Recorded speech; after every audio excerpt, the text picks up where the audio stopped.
find the support reactions of the truss shown below. Again நம்ம free body diagram வரையலாம்.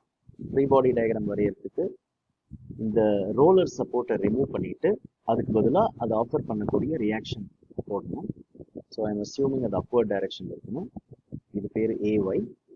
Likewise இந்த ஹிஞ்சுடைய இந்த hinge சப்போர்ட்டை ரிமூவ் பண்ணிட்டு அதை ஆஃபர் பண்ணக்கூடிய ரியாக்ஷன்ஸை பார்க்கலாம். BY. இப்படி வரையக்கூடிய டயக்ராம் பேரு ஃப்ரீ பாடி டயக்ராம். இப்போ ஃப்ரீ பாடி டயக்ராம் வரைஞ்ச உடனே இந்த ட்ரஸ் ஈக்குலிபிரியம் இருக்கணும்னா அது ஒரு சில ஈக்குவேஷன்ஸை சாட்டிஸ்ஃபை பண்ணும். அந்த ஈக்குவேஷன்ஸ் என்ன பார்க்கலாம். ஸ்பேஸ் இருக்கிறதுக்காக இந்த ட்ரெஸ்ஸை ரிமூவ் பண்ணிக்கிறேன். ஃப்ரீ பாடி டயக்ராம் போதும் அனலைஸ் பண்ணுறது. முதல் equilibrium equation summation of all the forces in the x direction should be equal to 0. நம்ம பார்த்தோம்னா ஒரே ஒரு ஃபோர்ஸ் மட்டும்தான் எக்ஸ் டைரக்ஷன் இருக்கு, Bx. So Bx has to be equal to 0. In the horizontal component of reaction 0.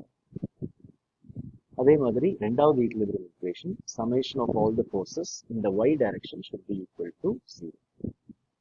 y directionல நிறைய forces இருக்கு. Let's start with Ay plus Ay plus By minus 10 kilonewton, downward act ஆகிறதுனால minus 10. minus 12 kilonewton, again இது downward act ஆகுது, minus 8 kilonewton equal to 0. ஃபோர்ஸை பொறுத்த வரைக்கும் upward இருந்தா positive, downward இருந்தா negative, vertical direction.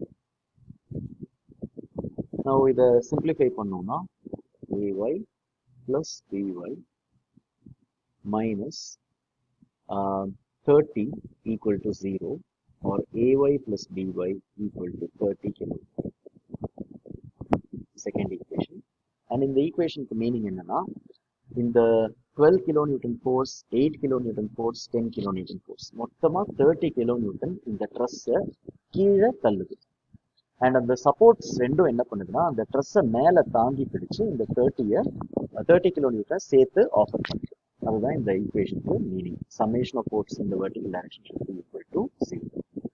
Third equilibrium equation, summation of the moments about the z axis should be equal to 0 about any point you choose. எந்த point வேணா எடுத்துக்கலாம். நம்ம எந்த பாயிண்ட் செலக்ட் பண்ணிக்கலாம் அப்படின்னா either A or B. ஏங்கிற point எடுத்துக்கலாம், இல்லைன்னா பிங்கிற பாயிண்ட் எடுத்துக்கலாம். I will choose point B. So point Bல தான் நான் மொமெண்ட் எடுக்க போறேன். So imagine I am holding the truss at point B and I am applying the forces at other points. ட்ரஸ்ஸை பிங்கிற பாயிண்ட்ல பிடிச்சிட்டு மிச்ச பாயிண்ட்ஸ்ல நான் ஃபோர்ஸ் அப்ளை பண்றதை அசியூம் பண்ணிக்கிறேன். அண்ட் பி வழியா பாஸ் ஆகக்கூடிய ஃபோர்ஸஸ் ரெண்டுமே மொமெண்ட் கொடுக்காது. அதாவது BX and BY point B வழியாவே பாஸ் ஆகுது, அப்போ அது மொமெண்ட் கொடுக்காது பாயிண்ட் Bல. ஸோ முதல் ஃபோர்ஸ்ல இருந்து ஆரம்பிக்கலாம். AYங்கிறது தான் முதல் ஃபோர்ஸ். இப்போ Bல ஹோல்ட் பண்ணனா AYங்கிற ஃபோர்ஸ் கண்டிப்பா எனக்கு கிளாக் வைஸ் மொமெண்ட் கொடுக்கும். Clockwise was negative AY and AY உடைய line of action. Line of ஆக்ஷனை நான் இங்க கிரீன் கலர்ல காட்டிக்கிறேன். AYங்கிற ஃபோர்ஸ் பாயிண்ட் A வழியா பாஸ் ஆகுது அண்ட் வெர்டிக்கல் டைரக்ஷன். இப்போ இந்த லைன் இந்த நம்ம மொமெண்ட் எடுக்கக்கூடிய Bங்கிற பாயிண்ட்ல இருந்து செங்குத்தா வெர்டிக்கலா பெர்பெண்டிகுலரா எவ்வளவு தூரம் இருக்குன்னு பாக்குறோம். இது கிளியரா இந்த ஃபிகர்ல இருந்து 4 + 4 8 யூனிட்ஸ். So AY into 8. அடுத்த ஃபோர்ஸ் 10 kilonewton ஃபோர்ஸ். பாயிண்ட் B-யை ஃபிக்ஸ் பண்ணிக்கிட்டேன்னா 10 kilonewton ஃபோர்ஸ் ஒரு counter clockwise anti clock wise moment create பண்ணும் பாயிண்ட் B-யை பொறுத்து. அப்போ பிளஸ் 10 into பெர்பெண்டிகுலர் டிஸ்டன்ஸ் பார்க்கணும். முதல்ல இந்த ஃபோர்ஸோட லைன் ஆஃப் ஆக்ஷன் பார்க்கலாம். இந்த லைன் பாயிண்ட் B-ல இருந்து எவ்வளவு தூரம் இருக்குன்னு பார்க்குறோம். 4 meters into 4. So 10 kilonewton force offer பண்ணக்கூடிய மொமெண்ட்டை கண்டுபிடிச்சிட்டோம். இந்த Bங்கிற பாயிண்ட்ல அது கொடுக்கக்கூடிய மொமெண்ட்டை பார்க்கணும். அதே மாதிரி இந்த 12 kilonewton ஃபோர்ஸ் பாயிண்ட் B-ல என்ன மொமெண்ட் கொடுக்கும் அப்படின்னு கால்குலேட் பண்ணோம். இப்போ பாயிண்ட் B-யை ஃபிக்ஸ் பண்ணிக்கிட்டா 12 kilonewton ஃபோர்ஸ் அகெயின் இந்த ட்ரஸ்ஸை counter clockwise anticlockwise டைரக்ஷன்ல தான் இருக்கும். ஆன்டி கிளாக் வைஸ் நான் பாசிட்டிவ்னு எடுத்துக்கிறேன்.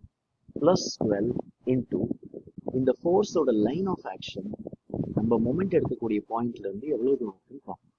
ஸோ இந்த லெங்க் தான் நமக்கு முக்கியம். ஸோ இந்த பாயிண்ட்ல இருந்து அந்த லைன் எவ்வளவு தூரம்னா இந்த டிஸ்டன்ஸ். இது எவ்வளவு இருக்கு இந்த ஃபிகர்ல இருந்து உங்களுக்கு தெரியுது. இந்த டிஸ்டன்ஸ் 2 meters, இந்த டிஸ்டன்ஸ் ஆல்ரெடி 4 meters. ஸோ நமக்கு மொமெண்டோடைய டிஸ்டன்ஸ் 6. அதே மாதிரி 8 kilonewton ஃபோர்ஸ் பாயிண்ட் பியில் கவுண்டர் கிளாக் வைஸ் மொமெண்ட் கொடுக்குது. ஸோ ப்ளஸ் 8 இன்டூ இந்த 8 kilonewton ஃபோர்ஸோட லைன் ஆஃப் ஆக்ஷன் இந்த பிங்கிற பாயிண்ட்ல இருந்து எவ்வளவு தூரத்துல இருக்கு அப்படின்னா அந்த டிஸ்டன்ஸ், இந்த டிஸ்டன்ஸ் 8 kilonewton ஃபோர்ஸோட லைன் ஆஃப் ஆக்ஷன் பில இருந்து இவ்வளவு தூரத்துல இருக்கு. அண்ட் இந்த டிஸ்டன்ஸ் நம்ம ஃபிகர்ல இருந்து பார்த்தோம்னா 2 meters. So 8 kilonewton into 2. இது எல்லா மொமெண்ட்ஸையும் கால்குலேட் பண்ணியாச்சு. ஸோ இந்த மொமெண்ட் எல்லாம் equal to 0. dx and dy point b வழியா பாஸ் ஆகிறதுனால அது மொமெண்ட்டை கான்ட்ரிபியூட் பண்ணாது. டிஸ்டன்ஸ் 0 ஆயிடும். ஸோ மொமெண்ட்டும் 0 ஆயிடும். மொமெண்ட் ஈக்குலிபிரியம் நான் ரீஅரேஞ்ச் பண்ணனா -8ay plus 40 plus 72 plus 16 equal to 0, or -8ay plus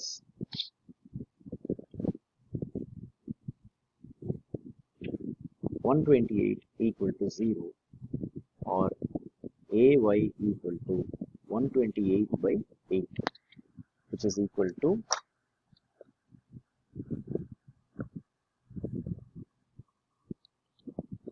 16 kilometers. So ay equal to 16 kilonewton கண்டுபிடிச்சிட்டோம். இதை ஈக்குவேஷன் 2ல சப்ஸ்டியூட் பண்ணோம்னா எனக்கு by தெரிஞ்சிடும். ayயும் byயும் சேர்ந்து 30 kilonewton ஆஃபர் பண்ணுது. அப்போ by should be 30 minus 16, which is 14 kilometers. This gives the answer. So நம்ம ட்ரஸ்ஸோடைய reactions எல்லாமே கண்டுபிடிச்சிட்டோம். இப்போ அகைன் ஒரு ஃப்ரீ பாடி டயக்ராம்ல அந்த ட்ரஸ்ஸோட ரியாக்ஷன்ஸை கிளியரா காமிக்கலாம்.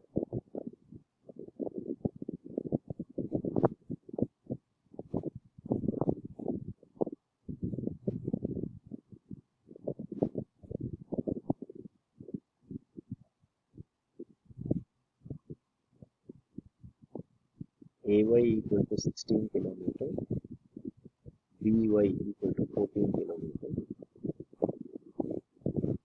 and bx equal to 0.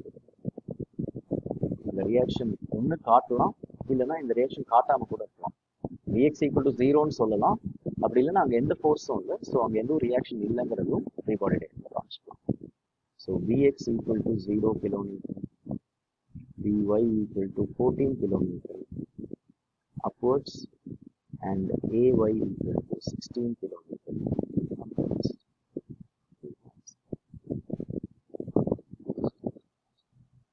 Thank you.